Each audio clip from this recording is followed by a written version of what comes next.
ଯୋଉଭଳିଆ ଗରମ ହଉଛି ଜଳରାଶ ଦେହରେ ଶୁଖିଗଲା କିନ୍ତୁ ଥଣ୍ଡା ଫଣ୍ଡା ଦିଅନ୍ତା ଟିକେ ବସିକି ପିଅନ୍ତି। ଛାଡ ଭାଗ୍ୟରେ ତ ନାହିଁ ଆଉ। ମନୁଆ ହଁ ଭାଇ। ତୁ ପରା କଣ ଶୋଉଥିଲୁ କଣ ପଳେଇ ଆଇଲୁ ଉଠିକି? ନାଇଁ ଭାଇ ବେଶୀ ଗରମ ହଉଛି ତ ହଁ ସେଇ ଯୋଗୁରୁ ଥଣ୍ଡା ଟେ ପିଇ ଦେଇକି ଆସିଲି ଆଉ। ହଁ ହଉ ହଁ ନେ ତୋ ପାଇଁ ଗୋଟେ ମାନସ ଭାଇ ଥଣ୍ଡା ଟା ଆଣିଛି ପିଇ ଦେ। ଆରେ ଦେ ଦେ।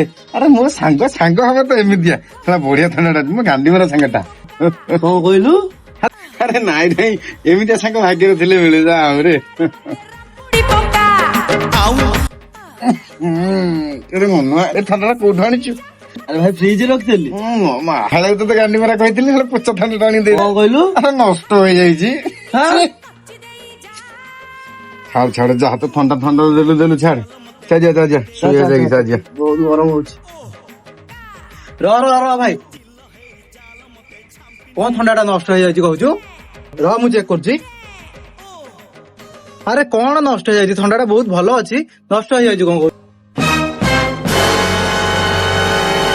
ଏ ଭଲ ଥାଉ ଫେରେ ଥାଉ ଚାଲିଆ ଗରମ ହେଲା ଚାଲିଆ। ଶୋଇବା।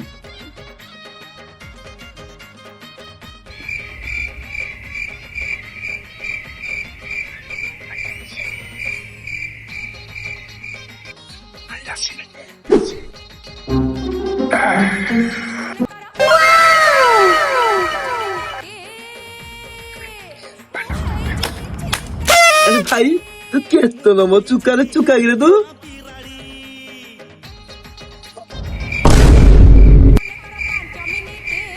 ପାଗଳ ଅରା ମୁଁ କହିଲି ଭଲ ଅଛି, ଫୋପାଡି ଦେଇକି ପଳେଇଲେ।